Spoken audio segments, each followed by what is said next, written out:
Josué capítulo 10.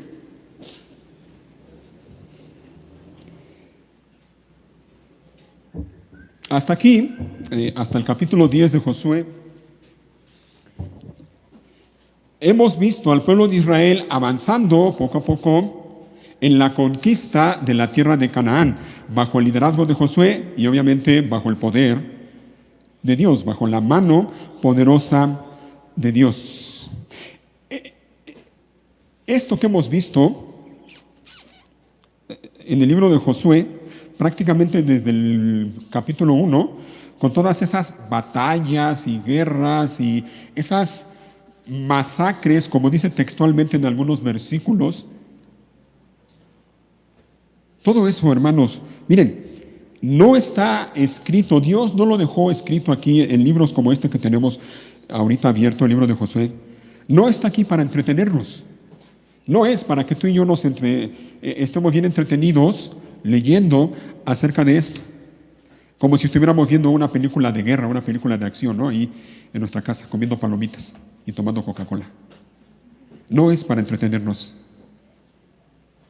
Esto que hemos visto hasta aquí, esto que está escrito aquí, Dios nos lo ha dejado y lo ha dejado por pura gracia para ti y para mí. Repito, lo ha dejado y lo ha dejado como una muestra de gracia para ti y para mí. A lo mejor tú te estás preguntando, ¿y dónde vemos la gracia allí? O sea, ¿en dónde veo yo la gracia de Dios para mí? Bueno, ahorita vas a ver por qué. Esto que vemos aquí en el libro de Josué, Dios lo ha dejado para recordarnos y enseñarnos a ti y a mí algunas cosas bien importantes que haremos bien tú y yo en tenerlas presente y en recordarlas cada día de nuestra vida. El libro de Josué, con tantas batallas que tiene, nos recuerda y nos enseña, entre otras cosas, la seriedad y la gravedad del pecado. Todas estas batallas que vemos en el libro de Josué ilustran o resumen una lucha, una batalla, la lucha de Dios en contra del pecado. Así que Dios nos dejó escrito esto para nuestro bien y para mostrarnos o para enseñarnos y recordarnos la seriedad y la gravedad de nuestro pecado. Nos lo ha dejado también para recordarnos, oigan, que Dios no tolera el pecado. Óyelo bien y grábatelo. Dios no tolera el pecado, ni lo toma a la ligera, ni lo pasa por alto. Porque a veces nosotros creemos o llegamos a pensar que es así. Que Dios no ve, como el salmo que leíamos el miércoles con Ricardo en la reunión de oración. Hay gente que dice, Dios no ve. Dios no ve. Al Dios de Israel no le importa lo que yo hago, no ve. Y no es así. Esto que estamos viendo en Josué nos recuerda que Dios no tolera el pecado, no lo toma a la ligera ni lo pasa por alto, pero también nos recuerda que nuestra responsabilidad en relación al pecado es lucha contra el pecado, lucha contra ese pecado que te aqueja, que te acecha cada día. Tu responsabilidad y mi responsabilidad es esa, luchar contra el pecado y destruirlo, oye bien, por completo. Josué nos enseña también que el fin, o cuál es el fin que le espera a todos aquellos que no quieren abandonar su pecado y no quieren volverse a Dios. José nos recuerda y nos enseña que nuestra responsabilidad es confiar en Dios y obedecerle a Él en todo lo que diga. José nos enseña y nos recuerda que la batalla es del Señor y por lo tanto la victoria es del Señor y por lo tanto la gloria es de Él y solo de Él. Josué nos enseña y nos recuerda que el poder es de Dios, quien puede detener el cauce de un río grande como el río Jordán para que su pueblo pueda pasar. Josué nos recuerda el poder de Dios, quien puede derribar las murallas de una ciudad por muy grandes y fortificadas que estén. Josué nos recuerda el poder de Dios, de nuestro Dios, quien puede incluso detener el sol para que su pueblo haga la obra que Él le ha mandado hacer.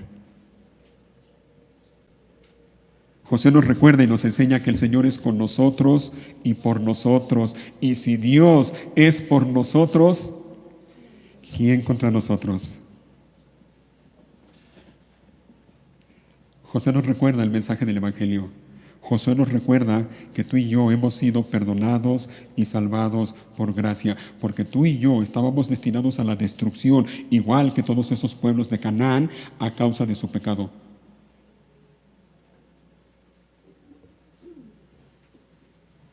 Y yo espero y le ruego a Dios que cada uno de nosotros estemos viendo estas cosas en la medida que vamos estudiando el libro de Josué. Así que hasta aquí hemos visto el avance del pueblo de Israel en la tierra de Canaán y su conquista de las ciudades, sobre todo las ciudades del sur. Si ustedes ven el mapa, pueden ver cómo Josué y el pueblo de Israel fueron avanzando en la parte de abajo del mapa, el sur, y fueron avanzando. Hemos visto cómo el Señor obró por medio de Josué y el pueblo de Israel. Miren, nada más brevemente, déjenme comentar como recordatorio también a manera de contexto. Al ver que el pueblo de Israel había destruido por completo la ciudad de Jericó y la ciudad de Ai, y al enterarse de que los gabaonitas, ¿recuerdan a los gabaonitas?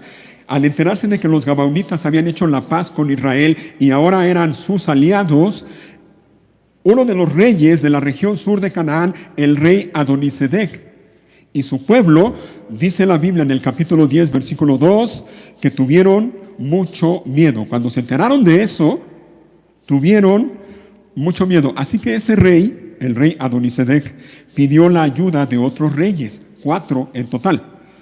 De hecho, el pasaje dice que les rogó. Capítulo 10, versículo 4, y les dice: vengan y ayúdenme a destruir Gabaón. Les rogó, porque hizo la paz con Josué y con el pueblo de Israel. Versículo 5. Entonces esos 5 reyes amorreos unieron sus ejércitos para atacar en conjunto. Pusieron todas sus tropas en posición y atacaron Gabaón. Allí tienen entonces, movidos por el temor, pero movidos también por otra cosa que ahorita voy a mencionar. Este rey Adonisedec con los otros 4 reyes se aliaron, hicieron ahí una coalición de reinos, unieron sus ejércitos como uno solo. El problema de esos 5 reyes ya no era Israel en ese momento. El pleito que tenían Adonisedec con los otros 4 reyes ahora era con Gabaón, con los gabaonitas. ¿Por qué? Bueno, una de las razones es por precaución, por no decir miedo. Ya lo leímos. Y nuevamente, versículo 2.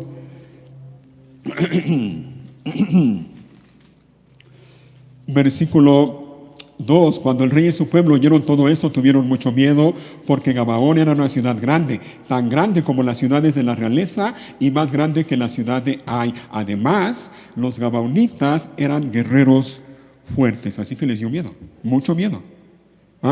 Y se unieron en parte por eso, porque tuvieron miedo. Ahora ya no nada más era Israel, sino que tenían de su lado a los gabaonitas. Pero sobre todo se unieron por lo que dice al final del versículo 4, cuando dice, déjenme leer el 4 nuevamente: vengan y ayúdenme a destruir Gabaón, les rogó, porque hizo la paz con Josué y con el pueblo de Israel. Esa, creo yo, fue la principal razón por la que se unieron para destruir a Gabaón, porque hizo la paz con Josué y con el pueblo de Israel. Gabaón, los gabaonitas hicieron la paz con Israel, y eso implicaba, ¿saben qué cosa? Al hacer la paz con Israel, le habían dado la espalda a esos 5 reyes, a Adonisedec y a los demás reyes. Los traicionaron. Ellos, esos 5 reyes, se sabían traicionados. Gabaón nos ha traicionado. Y lo que se merece es que le demos cuello, que los destruyamos. ¿Qué hicieron los gabaonitas? ¿Recuerdan? ¿Qué hicieron los gabaonitas? Ya lo vimos en su momento. Ellos fueron, los gabaonitas, fueron conscientes de lo que Dios estaba haciendo allí en la tierra de Canaán por medio de Israel bajo el liderazgo de Josué. Los gabaonitas fueron conscientes de eso. Estaban conscientes de que no tenían ninguna oportunidad de derrotar a Israel. Ellos lo sabían. Sabían que su destrucción era inminente. Sabían que estaban condenados a la muerte y solo era cuestión de tiempo. Estaban conscientes de eso y eso los llevó a ser prudentes y a hacer algo para salvar sus vidas. Ellos sabían que la única manera de salvar sus vidas y evitar la destrucción de su ciudad era estando del lado del Dios de Israel. Y para eso tenían que estar del lado de Israel, aunque fuera como esclavos, como sirvientes. El punto era estar del lado del vencedor, del lado de Israel, aunque sea como sirvientes. A ellos no les importó tener que llevar leña y agua. Lo que ellos querían era salvar la vida y lo hicieron. Así que estaban conscientes de eso, estaban conscientes de la situación, sabían que no tenían ninguna esperanza de salvarse, pero fueron prudentes, fueron astutos y salvaron sus vidas. Pero para aquellos 5 reyes encabezados por Adonisedec, eso no les causó nada de gracia. Se sintieron traicionados, se sintieron ofendidos y se unieron para destruir a los gabaonitas. Y eso nos enseña algo, a ti y a mí. Ahí te va. Habrá personas, óyelo bien, habrá personas a tu alrededor, familiares, amigos, vecinos, compañeros de trabajo, compañeros de escuela, etcétera, a los que no les causa nada de gracia que tú seas cristiano. Habrá personas a tu alrededor que se van a sentir ofendidas y hasta van a considerar como un acto de traición de tu parte el hecho de que tú seas cristiano. Habrá personas a tu alrededor que se van a ofender contigo porque tú ya no participas en las cosas que hacen ellos, porque ya no piensas como ellos, ya no hablas como ellos, ya no te portas como ellos. Cuando vean que vives de una manera que honra a Dios, recuerdan lo que veíamos la semana pasada, cuando vean que tú vives de una manera que honra a Dios, no les va a gustar. No les va a gustar. Incluso, y creo que es mi deber también decirte esto, habrá personas a tu alrededor que te van a atacar de una o de otra manera por causa de Cristo, por el hecho de que eres cristiano. Es más, habrá algunas personas a tu alrededor que se van a unir, que se pongan de acuerdo y se unan para hacerte daño de alguna manera. Y casi siempre es con burlas, con calumnias, con mentiras, con chismes acerca de ti.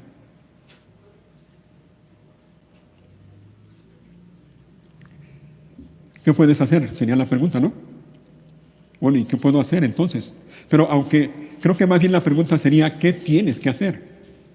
En esos casos, ¿qué tenemos que hacer? Y la respuesta es esta: tienes que estar preparado. ¿No? La Biblia es clara, hermano, hermana, la Biblia es clara. Vamos a sufrir tarde o temprano por causa del nombre de Cristo. Y lo mejor que podemos hacer tú y yo es estar preparados.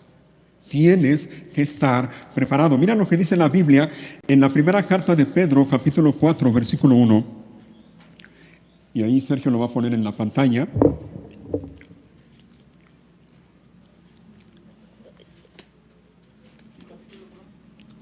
Capítulo 4 y versículo 1 al 4. Primera de Pedro 4, del 1 al 4.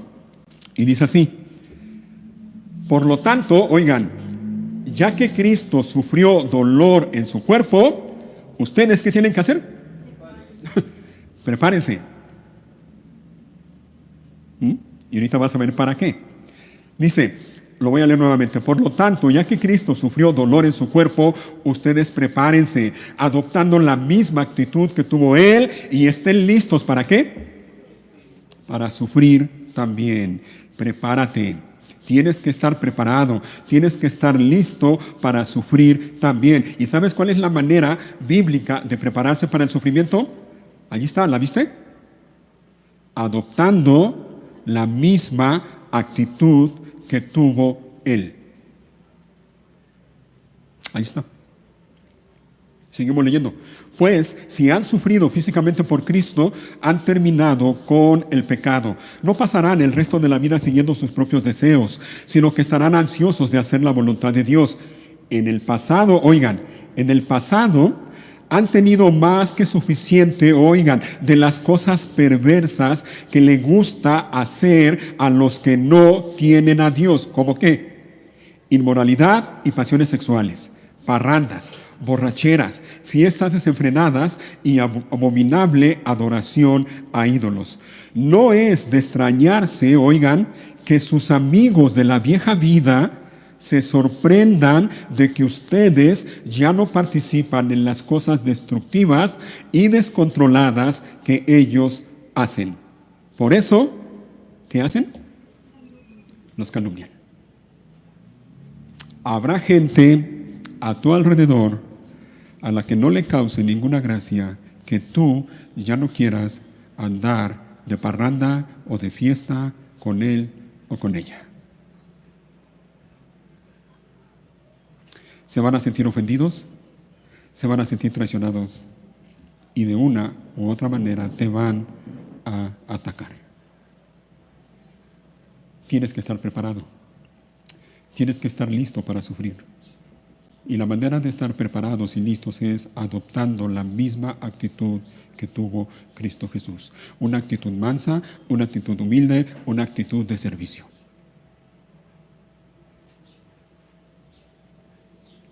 Regresan a Josué. Josué capítulo 10.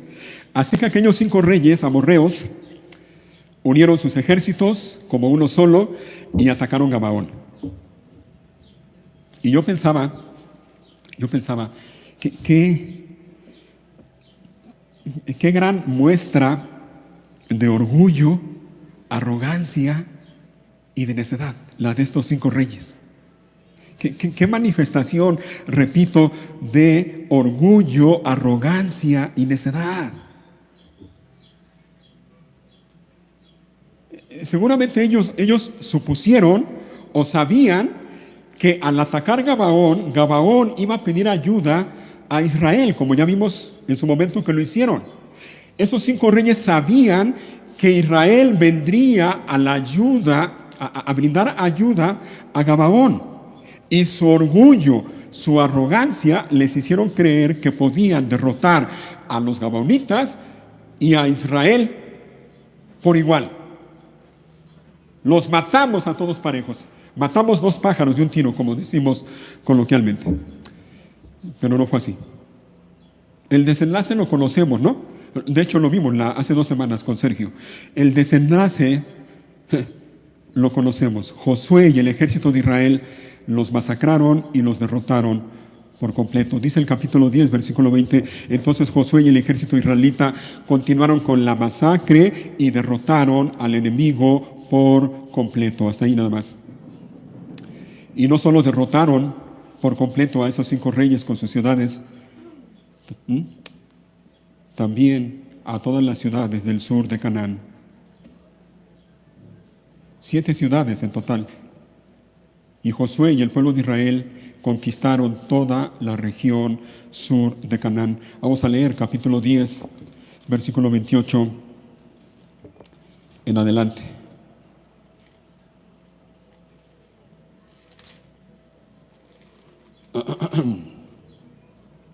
Diez, 28 en adelante, dice así: ese mismo día Josué tomó y destruyó la ciudad de Maceda, Mató a todos sus habitantes, incluso al rey, y no dejó a nadie con vida. Los destruyó a todos y mató al rey de Maceda, lo mismo que había hecho con el rey de Jericó. Después, Josué y los israelitas se dirigieron hacia Libna y la atacaron. Allí también el Señor les entregó la ciudad con su rey. Mató a todos sus habitantes sin dejar a nadie con vida. Luego Josué mató al rey de Libna, lo mismo que había hecho con el rey de Jericó. De Libna, Josué y los israelitas fueron a Laquis y la atacaron. Igual que en las veces anteriores, el Señor les entregó Laquis. Josué la tomó el segundo día y mató a todos sus habitantes, tal como lo había hecho en Libna. Durante el ataque a Laquis, el rey Oram de Gezer llegó con su ejército para ayudar y defender la ciudad, pero los hombres de Josué no dejaron a nadie con vida. Perdón, los hombres de Josué lo mataron junto con su ejército y no dejaron a nadie con vida. Luego Josué y el ejército israelita siguieron hacia la ciudad de Eglón y la atacaron. La tomaron ese mismo día y mataron a todos sus habitantes. Josué destruyó a todos por completo, tal como había hecho en Laquis. De Eglón, Josué y el ejército israelita subieron a Hebrón y la atacaron. Tomaron la ciudad y mataron a todos sus habitantes, incluso al rey, y no dejaron a nadie con vida. Hicieron lo mismo con todas las aldeas vecinas, y tal como había hecho en Eglón, Josué destruyó por completo a toda la población. Después Josué y los israelitas se volvieron y atacaron a Debir. Josué tomó la ciudad con su rey y todas las aldeas vecinas. Destruyó por completo a todos sus habitantes y no dejó a nadie con vida. Hizo a Debir y a su rey lo mismo que les había hecho a Hebrón, a Libna y a su rey. Así que Josué conquistó toda la región, a los reyes y a los pueblos de la zona montañosa, el Negev y las colinas occidentales y las aldeas de las montañas. Destruyó por completo a todos los habitantes del territorio sin dejar a nadie con vida, tal como el Señor, Dios de Israel, había ordenado. Josué los masacró desde Cades Barnea hasta Gaza y desde la región que rodea la ciudad de Gosén hasta Gabaón. Josué venció a todos esos reyes y conquistó sus territorios en una sola campaña, porque el Señor, Dios de Israel, peleaba por su pueblo. Después Josué y el ejército israelita regresaron a su campamento en Gilgal. Toda aquella región sur de la tierra de Canaán la conquistó Josué con el ejército de Israel. ¿Por qué? ¿Por qué pudo hacer eso Josué y el ejército israelita? ¿Por qué? ¿Te lo has preguntado? La respuesta es clara, ¿no? La respuesta es obvia. Lo dice una y otra vez en el pasaje, ¿lo viste? Una y otra vez, porque el Señor les dio la victoria sobre sus enemigos. 10:12, la primera parte del versículo 12, el día que el Señor les dio a los israelitas la victoria sobre los amorreos. Al final del versículo 19, porque el Señor, Dios de ustedes, les ha dado la victoria sobre ellos. Versículo 30, la primera parte, allí también el Señor les entregó la ciudad con su rey. Versículo 32, la primera parte también, igual que en las veces anteriores, el Señor les entregó Laquis. Y para que quede bien claro, hermano, hermana, versículo 42, más claro ni el agua. Josué venció a todos esos reyes y conquistó sus territorios en una sola campaña. ¿Por qué? Porque el Señor, Dios de Israel, peleaba por su pueblo Israel. Y al final, mira, regrésate tantito al final del versículo 14, me encanta cómo dice allí al final del versículo 14, sin duda ese día el Señor peleó por Israel, sin duda ese día el Señor peleó por Israel. No había duda, fue el Señor, fue Dios. Ahora, a manera de explicación, déjame hacer una pregunta. ¿Recuerdas, tú que estás aquí, recuerdas un día? ¿Hay un día en tu vida que recuerdes con gratitud, con alegría, con asombro? Un día del cual tú puedes decir, sin duda, ese día el Señor me ayudó. ¿Lo hay? Un día en el cual lo que pasó en ese día no tenga otra explicación más que esta. Fue Dios. Fue Dios. La hay. En mi vida hay muchas y seguramente también en tu vida. Seguro que sí, y más de una. ¿Sabes por qué? Porque Dios es fiel y verdadero. Y Él ha prometido lo que le prometió a Josué: no te dejaré ni te desampararé. De modo que podemos decir confiadamente: el Señor es mi ayudador, no temeré lo que me pueda hacer el hombre. Hebreos 13, 5 y 6. O como dice Pablo en Romanos: si Dios es por nosotros, ¿quién contra nosotros? El que no escatimó a su propio Hijo, sino que lo entregó por todos nosotros, ¿cómo no nos dará también con Él todas las cosas?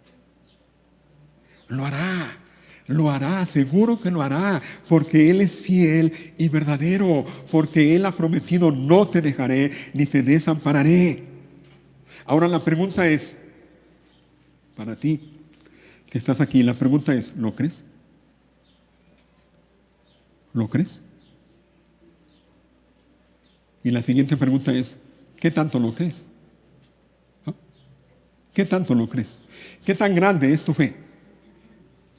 ¿Seguirás creyendo y confiando en Dios? Oye, aunque venga a tu vida una situación más fuerte que la que acabas de recordar.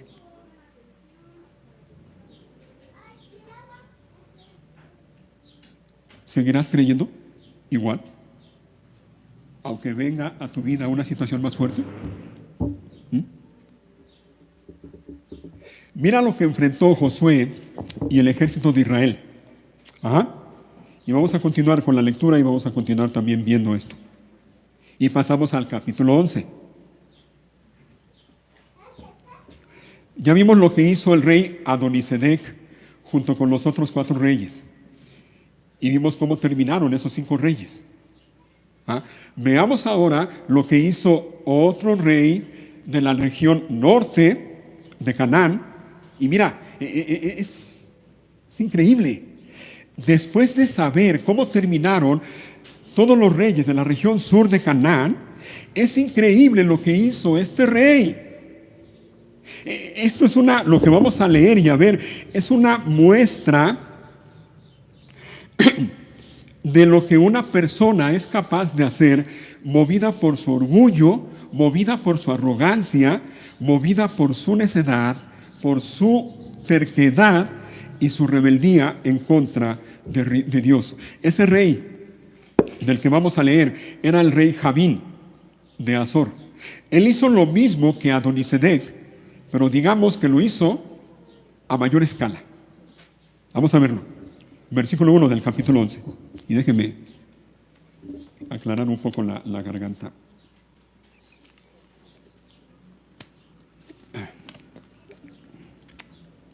Dice entonces, versículo 1, cuando el rey Javín de Azor oyó lo que había sucedido, envió un mensaje a los siguientes reyes. Oye, al rey Jobab de Madón, al rey Simrón, al rey Aksaf, a todos los reyes de la zona montañosa del norte, a los reyes del valle del Jordán, al sur de Galilea, a los reyes de las colinas de Galilea, a los reyes de Nafot Dor al occidente, a los reyes de Canaán, tanto del oriente como del occidente, a los reyes de los amorreos, de los hititas, de los fereceos, de los jebuseos en la zona montañosa, y de los heveos en las ciudades que están en las laderas del monte Hermón, en la tierra de Mizpa.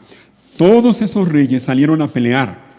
Sus ejércitos unidos formaban una inmensa multitud, y con sus caballos y carros de guerra cubrieron el terreno como la arena a la orilla del mar.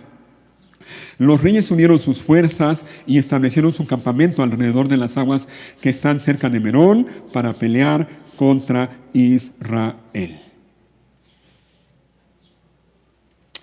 Así que este rey, el rey Javín de Azor, organizó y dirigió esa colisión de los reyes del norte de Canaán en contra de Israel. ¿Cuántos reyes eran?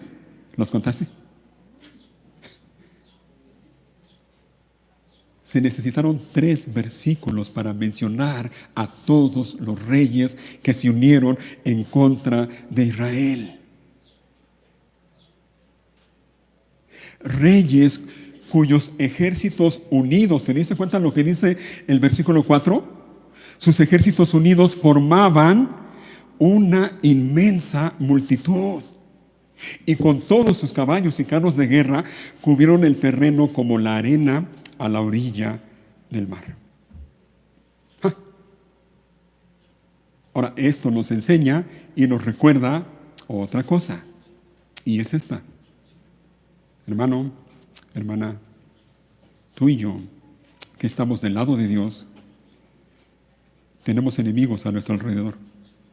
Y no solo enemigos físicos. ¿No?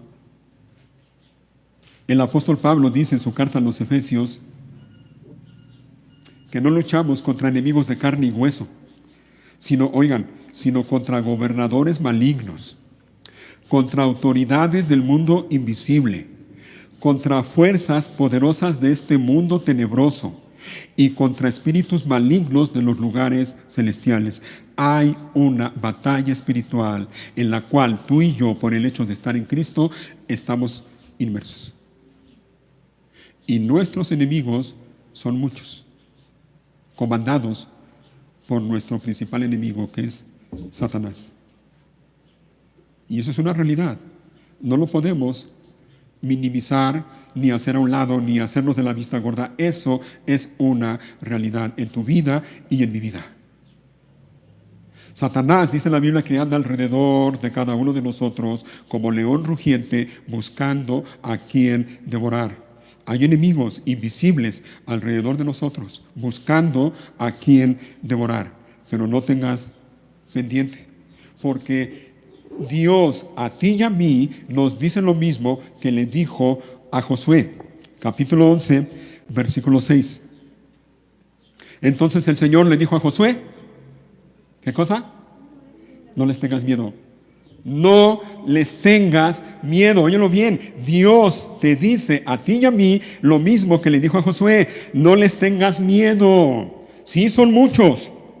Una gran multitud, como la arena a la orilla del mar. Yo trato de imaginarme esa escena. Ha de haber sido impresionante. A cualquiera le daría miedo eso. Pero el Señor dice, no les tengas miedo. Mañana a esta hora los entregaré. Oye, los entregaré a todos en mano, a todos muertos. Me encanta cómo Dios lo dice bien claro a Josué. Mañana a esta hora los entregaré a todos muertos en manos de Israel. Dios le había dicho lo mismo a Moisés años atrás. Véanlo conmigo, Deuteronomio 20, versículo 1. Deuteronomio 20, versículo 1.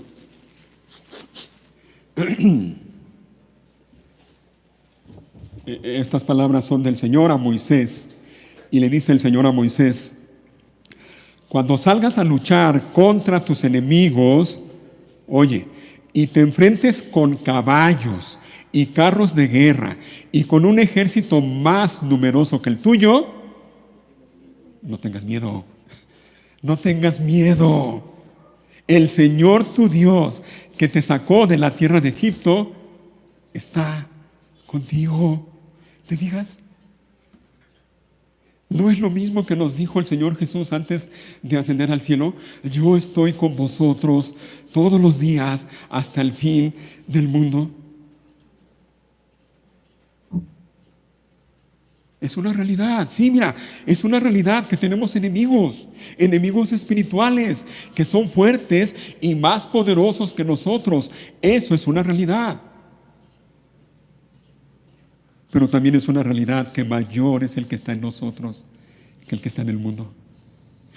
También es una realidad que estamos del lado del vencedor. Estamos del lado del vencedor. Y es una realidad y es un hecho. Y el Señor es fiel y Él cumple, perdón, lo que nos dice: no les tengas miedo, porque yo estoy contigo. No les tengas miedo. Y eso fue lo que hizo Josué. Ahora, yo creo que aquí no está por demás una nota de aclaración. Óyelo bien, eso no elimina no elimina la responsabilidad que Josué y el ejército de Israel tenían. Dios le dijo claramente, no les tengas miedo. Desde un principio, Dios le dijo, no temas ni desmayes, porque yo estaré contigo. Pero eso no eliminaba la responsabilidad que tenía Josué y el pueblo de Israel y el ejército de Israel. Sí, Dios les daría la victoria y se las dio, pero ellos tenían que pelear. Ellos tenían que luchar.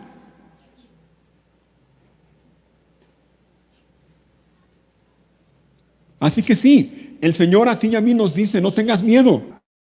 Estar listo, estar preparado, adoptando la misma actitud que tuvo Cristo Jesús. Josué creyó en Dios, confió en Él y siguió adelante. Él sabía que Dios es fiel y que iba a cumplir lo que le prometió, pero no se quedó con los brazos cruzados. Él salió a la guerra con su ejército. Vamos a leerlo, miren, versículo 7. Estamos en Josué 11, versículo 7.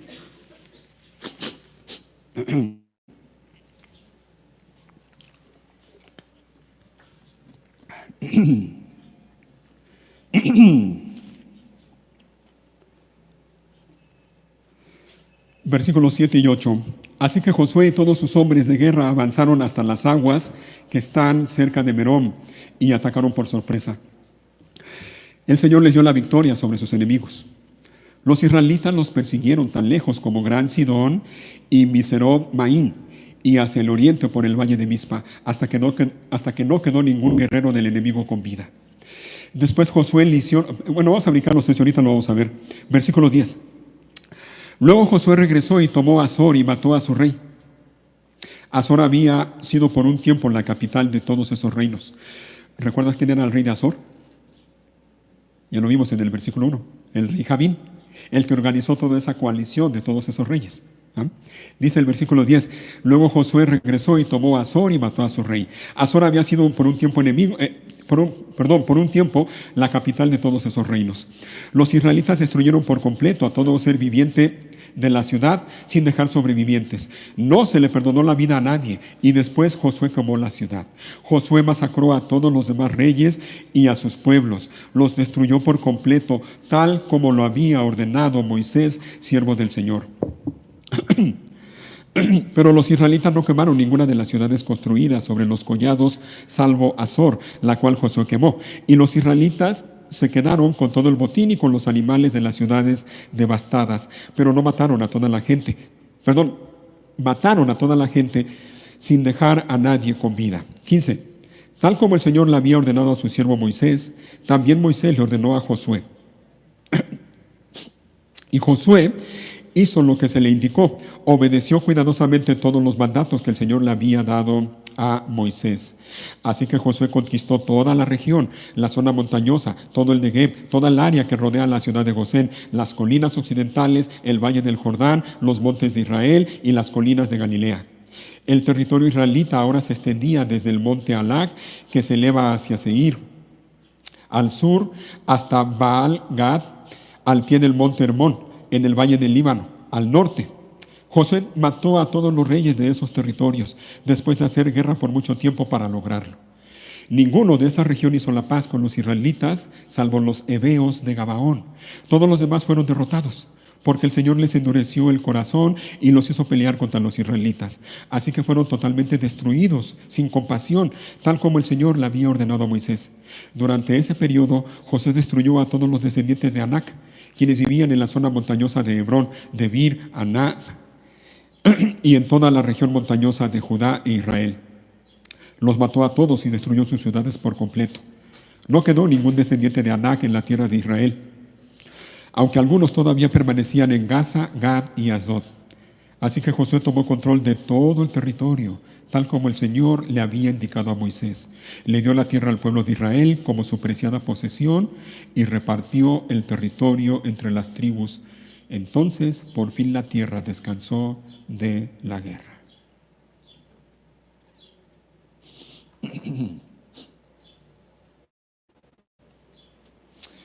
Todos esos reyes de los que leemos en los primeros versículos del capítulo 11 tuvieron el mismo destino, el mismo final. Terminaron igual que los otros 5 reyes que ya hablamos al principio. La pregunta es, y yo me la he estado haciendo a medida que leo y estudio esto. ¿Cómo es que esos reyes no entendieron que esa guerra era inútil?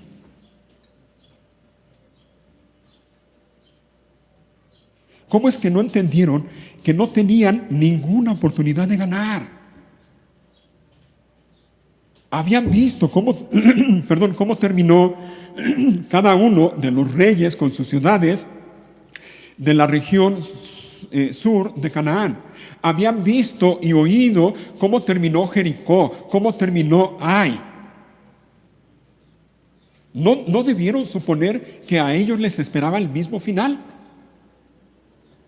¿Cómo es que no entendieron que ya tenían la batalla perdida? Ya la tenían perdida. No había manera, no había manera. ¿Cómo es que no entendieron que a ellos les esperaba el mismo final que aquellos 5 reyes que ya mencionamos? Y la respuesta a estas preguntas ya la vimos, están allí en el versículo 20. ¿Se dieron cuenta? Versículo 20. Y nos dice claramente, porque el Señor les endureció el corazón y los hizo pelear contra los israelitas. Óyelo bien, Dios es soberano. Dios es soberano y Él hace lo que quiere, cuando quiere, como quiere y con quien quiere. Y dice la Biblia en Proverbios que el corazón del rey está en la mano de Dios y Él lo inclina hacia donde quiere. Porque para eso Él es el Señor todopoderoso y soberano.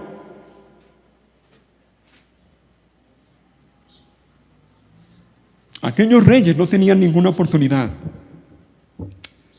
Y todo estaba ya en los planes soberanos de Dios.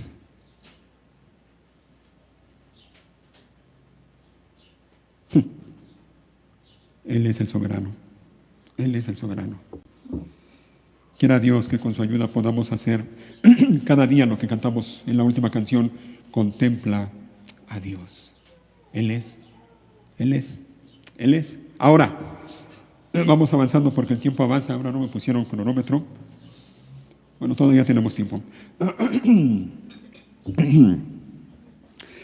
En los versículos que no leímos, ¿se dieron cuenta cuáles fueron? Leímos todo el capítulo 11, excepto 2 versículos. Bueno, en los versículos 6 y 9, vemos algo que a simple vista suena extraño, suena ilógico y hasta cierto punto absurdo. Dice el versículo 6: Entonces el Señor le dijo a Josué: no les tengas miedo. Mañana a esta hora les entregaré a todos muertos en Israel. Y aquí viene a lo que me refiero.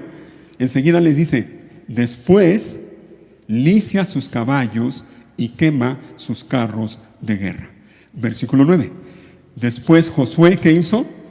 Lició los caballos y quemó todos los carros de guerra, tal como el Señor había indicado. Y otra vez yo me pregunto y me preguntaba, ¿qué? ¿Cómo? Y me imagino a muchos del ejército de Josué con la misma reacción. ¿Otra vez? Oye, José, otra vez, ya vamos con eso. A hacer algo que es ilógico, que es absurdo, que es extraño. ¿Cómo? Y déjenme explicar a qué me refiero hoy. Y esto sí me interesa que quede claro. Y de hecho esto nos enseña algo a ti y a mí. ¿Ah? La orden de Dios a Josué era esta: cuando termines de derrotar a todos los enemigos, a sus caballos lícialos y sus carros de guerra quémalos. Ahora, sabemos lo que significa que una persona o un animal esté lisiado. Sabemos lo que eso significa, ¿no? Que la persona está imposibilitada para moverse libremente. así dicho de manera simple. Eso fue lo que hizo Josué con aquellos caballos. Los dejó imposibilitados de moverse libremente. La manera en que lo hizo, y esto es interesante, es esta. La manera de que un caballo pueda quedar lisiado es cuando se lesiona de un tendón o una articulación llamada corvejón, que los animales cuadrúpedos tienen en la parte posterior, es decir, la parte de atrás de las patas traseras. Cuando un animal se lesiona esa articulación o tendón, queda impedido, queda imposibilitado para moverse con libertad. Lo más común es que quede cojo o rengueando. Bueno, lo que hizo Josué con aquellos animales, por orden de Dios, fue lesionar a los caballos de manera intencional en esa articulación. No los mataron, solo los lisiaron. Muy probablemente, y esto no me atrevo a asegurarlo, los dejaron cojeando. Yo quiero pensar que nada más de una sola pata, no de las dos. El punto es este: un caballo en esa condición, oigan, no sirve para la guerra y para muchas otras cosas, pero principalmente para la guerra, no sirve. Ahora la pregunta es, ¿por qué Dios le ordenó eso a Josué? Que los dejara inútiles, que los dejara inservibles. Y no nada más los caballos, que quemara los carros de guerra. Porque piénsalo, mira, eran muchos carros de guerra. ¿Recuerdas? ¿Lo leímos? Cubrían el terreno como la arena a la orilla del mar. Eran muchos caballos. Y seguramente eran muy buenos caballos y eran muy buenos carros de guerra. Unos caballos adiestrados para la batalla, para la guerra. Y los carros de guerra seguramente especialmente diseñados y construidos para la batalla. Pregunta: ¿no podía Israel, el pueblo de Israel o el ejército de Israel, haberse quedado con esos carros, buenos carros, y con esos caballos, buenos caballos, y así aumentar su poderío militar? Sí, eso es lo lógico, ¿no? Pero allí está la clave para entender por qué Dios le mandó eso a Josué. Dios le mandó eso a Josué por una razón. Y aquí va. Dios quería, óyelo bien, Dios quería que a Israel le quedara bien claro, sin lugar a dudas, que la victoria sobre sus enemigos no dependía ni de su ejército, ni de su líder, ni de sus estrategias, ni de su fuerza, ni de su valor. Dios quería que a Israel le quedara bien claro que la victoria es del Señor.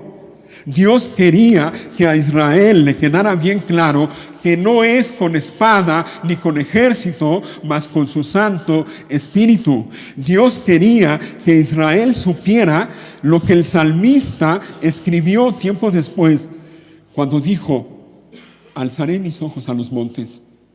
¿De dónde vendrá mi socorro? Mi socorro viene de Jehová, que hizo los cielos y la tierra. Dios quería que su pueblo estuviera bien consciente de eso. Si Israel se hubiera quedado con esos caballos, buenos caballos, y con esos carros de guerra, no habría pasado mucho tiempo en que hubieran dejado de poner su confianza en Dios y hubieran puesto su confianza en sus caballos y en sus carros de guerra. ¿Lo ves, hermano, hermana? Este es un asunto de confianza en Dios. ¿Confías en Dios o no? confías en Dios o no. ¿Confías en Dios o confías en ti? En tus habilidades, en tus capacidades, en tus posesiones, en tus logros, en lo que sabes. ¿Confías en Dios o confías en lo que tienes?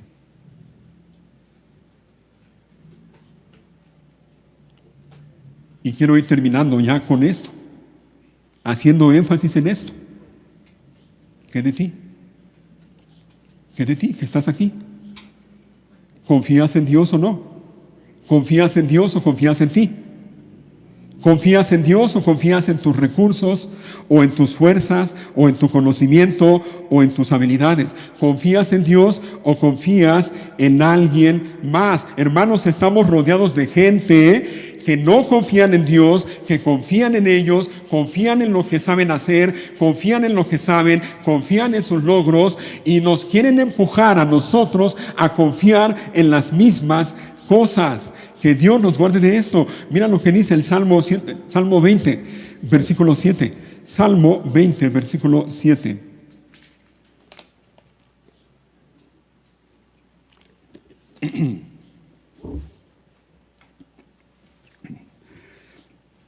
Uh, 27. Algunos confían en ¿qué? Bueno, léalo ahí, ahorita lo leo yo en otra traducción. Algunas naciones se jactan de sus caballos y sus carros de guerra, pero nosotros nos jactamos en el nombre del Señor nuestro Dios. La Reina Valera lo dice de esta manera: algunos confían en carros y otros en caballos, pero nosotros en el nombre de nuestro Dios confiaremos. ¿De qué lado estás? ¿De qué lado estás? ¿De los que confían en carros y en caballos? ¿O de los que confían en el nombre del Señor nuestro Dios? Cuidado, cuidado, esto es serio. Esto es serio. Mira lo que dice el Señor por medio del profeta Isaías. Isaías capítulo 31. Isaías 31, versículo 1. Lo leemos primero en la Nueva Traducción Viviente y luego en la traducción de la Reina Valera. Isaías 31 y versículo 1. Dice así: ¿qué aflicción les espera a los que buscan ayuda en Egipto? Que confían en sus caballos, en sus carros de guerra y en sus conductores, y dependen de la fuerza de ejércitos humanos. ¿En vez de qué? En vez de buscar ayuda en el Señor, el Santo de Israel. ¿Sabes cómo lo traduce la Reina Valera? Cuando dice allí al principio del versículo 1, ¿qué aflicción? ¿Sabes cómo lo traduce la Reina Valera? Como una expresión de dolor. ¡Ay! ¡Ay! Lo voy a leer en la Reina Valera. ¡Ay de los que descienden a Egipto por ayuda y confían en caballos, y su esperanza ponen en carros porque son muchos, y en jinetes porque son valientes, y no miran al Santo de Israel ni buscan a Jehová? Esto es serio, Ay de aquellos que dejan de mirar al Dios soberano y todopoderoso para buscar ayuda en otros lados y no en Dios. Hay de aquellos que buscan ayuda en otros lados o en otras personas y no en Dios. Hay de ellos. Y creo que aquí vale la pena otra nota de aclaración. Mira, hermano, hermana,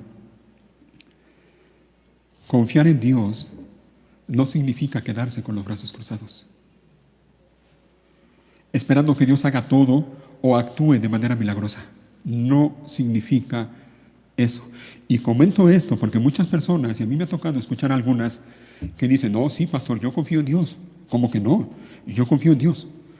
Por eso, cuando me enfermo, yo no voy al doctor, ni tomo medicina, porque yo confío en Dios y espero que Él me sane. No, no, no. ¿Sabes cuántas personas han muerto por esa manera de pensar? Eso es tan absurdo como decir, tengo hambre, pero no voy a comer porque yo confío en que el Señor va a saciar mi hambre. No. Y pudiéramos agarrar algún versículo de pretexto, ¿no? Hay un versículo en el libro de los Salmos donde David dice, tú me satisfaces más que un suculento banquete. ¿Qué tal si nos agarramos de ahí? Para enseñar eso, ¿no? ¿Tienes hambre? No comas.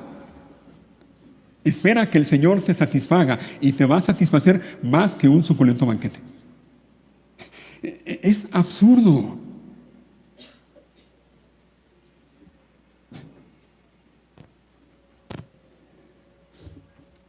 Confía en Dios, sí. Él es el que sana todas tus dolencias, sí. Pero tú tienes que cuidarte. Tú tienes que ir al médico. Tienes que tomar el medicamento que te dé el médico. Óyelo bien y grábate esto y llévatelo. Óyelo bien. Mira, cuidar tu salud, ir al médico cuando te enfermas, óyelo bien, no es falta de fe. No es falta de fe. Y lo comento porque a estas alturas hay muchos lugares y muchas personas que enseñan a la gente y le dicen eso precisamente. Si tú vas al médico, eso significa que no tienes fe. No es así.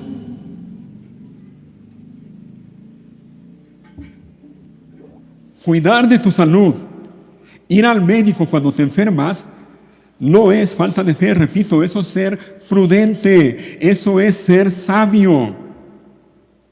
Hermano, mira, el problema no son los caballos ni los carros de guerra. El problema es poner la confianza en los caballos y en los carros de guerra y no en Dios. El problema es tener la actitud de aquel hombre del que leemos en el Nuevo Testamento, quien después de que su campo había producido mucho y sus graneros estaban llenos, él pensaba de esta manera: alma mía, muchos bienes tienes guardados para muchos años, repósate, come, bebe, regocíjate. ¿Ves el problema con ese hombre? ¿Lo ves? Alma mía, pensaba él, alma mía, tienes muchos bienes guardados. Solo pensaba en eso, en que tenía muchos bienes, pero no pensaba en que todos esos bienes no le iban a durar para siempre. No pensaba sobre todo de dónde vienen esos bienes. No se ponía a pensar que todo lo que tenía, lo tenía porque Dios se lo había dado, lo tenía por la gracia de Dios. Tienes muchos bienes para muchos años, dando por hecho de que su vida, o de que tendría una larga vida por delante, sin considerar ni siquiera tantito que su vida podía acabar en cualquier momento. Y cuando eso pasara, todos esos bienes que tenía no le iban a servir absolutamente de nada. El problema de ese hombre no es que tuviera muchos bienes. Tampoco es que los disfrutara. Eso no es pecado. Disfrutar de lo que Dios te da no es pecado. Ese no es el problema. El problema de ese hombre es que estaba viviendo su vida sin tomar en cuenta a Dios para nada. Él estaba viviendo para el aquí y para el ahora, sin tomar en cuenta a Dios para nada en su vida. Por eso Dios dice de él, necio. Y no nada más lo dice de él, sino de todos los que viven como él. Necio. Por eso a ese hombre se le conoce como el rico insensato. Hermano, hermana, mira, es una necedad, es una insensatez vivir la vida sin tomar en cuenta a Dios. Eso es una necedad. Eso es suicidio. Es una necedad y una insensatez poner la confianza en las cosas de este mundo y no en Dios. Ahora vean la diferencia entre este hombre del que estoy hablando y David en el Salmo 103.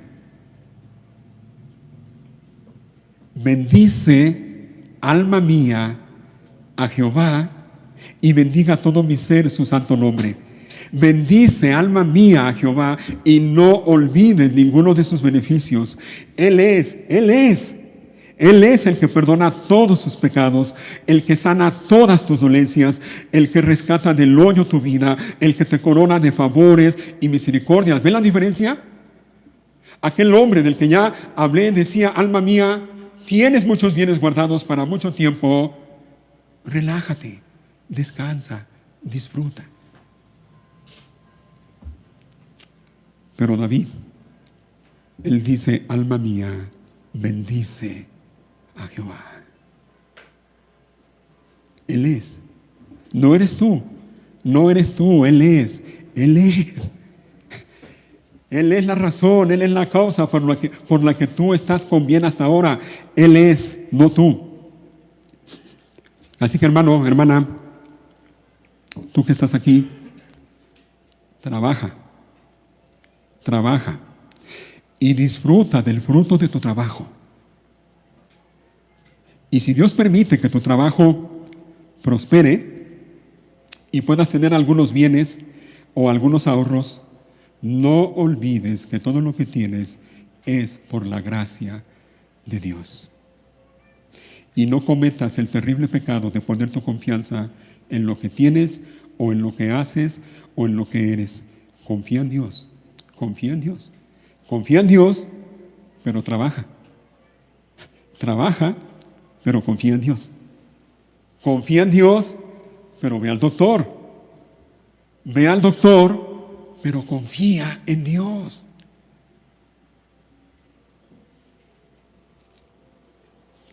En todo este capítulo 11 y parte del capítulo 10 que hemos leído de Josué, vemos una cosa en Josué como líder. ¿Y sabes cuál es esa cosa? Obediencia. ¿Lo notaste? En más de un versículo el pasaje dice que Josué hizo tal como el Señor le ordenó a él o tal como el Señor le ordenó a Moisés, siervo del Señor. Obediencia. Obediencia. Obediencia. Y eso nos enseña algo más. Y con esto acabo porque quiero que se lleven esto. Mira, la confianza en Dios se demuestra de una manera. Dices que confías en Dios, qué bueno. Pero tu confianza en Dios se va a demostrar de una manera. Una palabra. Obediencia.